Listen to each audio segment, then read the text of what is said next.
then this is really what we're supposed to be. This is how a family's supposed to be. You know, we all have I have a relationship with God, with my wife, with my children. She does too. It's a relationship, a dynamic, beautiful, flowing relationship from all directions.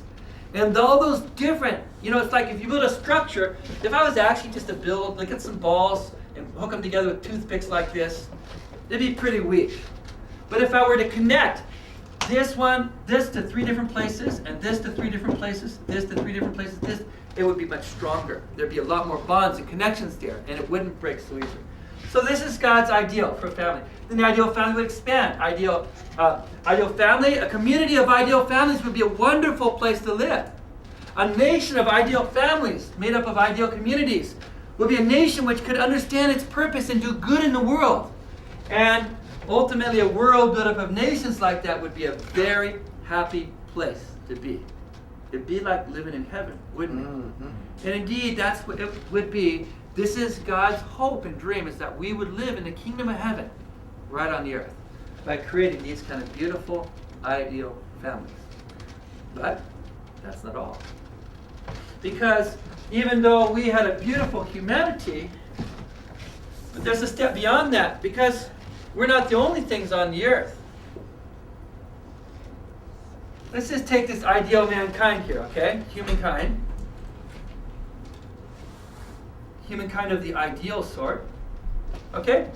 Now, this human beings would live in, be part of, relate to creation. I mean, you know, human beings don't last very long without sunshine, water, food, flowers, dogs, you know. We need creation. The question is, how do we make use of creation? Do we rip up and destroy and rape the earth and use it for our own advantage and pollute it and destroy it? Do we wipe out all the animals? Do we use the earth as God created to be a sustaining and long-lasting source of life and happiness and goodness to us? We have a responsibility to treat the creation properly in order to receive its benefits without destroying it.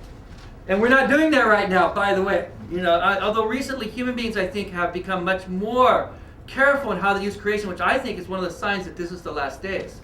That this is a time when we're actually moving in this direction. And yet we're still making many mistakes. You know, just go to Los Angeles if you're having a question on that topic, okay? Okay. Nobody here from Los Angeles, right? Okay. Anyway. Okay. So I'm native San Diegan, so.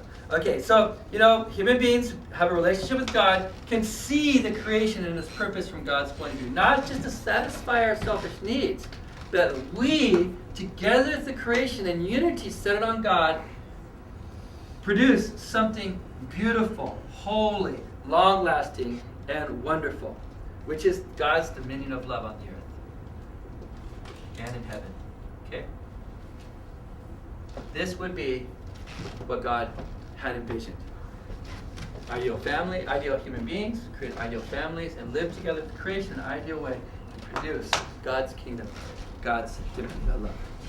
So that's basically where I think we better stop for now. We have this God, had this beautiful hope, beautiful idea of what we could become. And yet, and we hear this, we think, yes, I'd like to live like that. Every time I go to like a beautiful national park and see the trees and flowers and everything, I think, this is where I'm meant to be. And yet most of our life is not like that. We don't live in this world. And the next lecture, as Pastor Frank's going to teach us, is he's going to talk to us about why we don't live in this world. What went wrong? Why things aren't the way they're supposed to be. So I really appreciate your time and hope you enjoyed it. Thank you.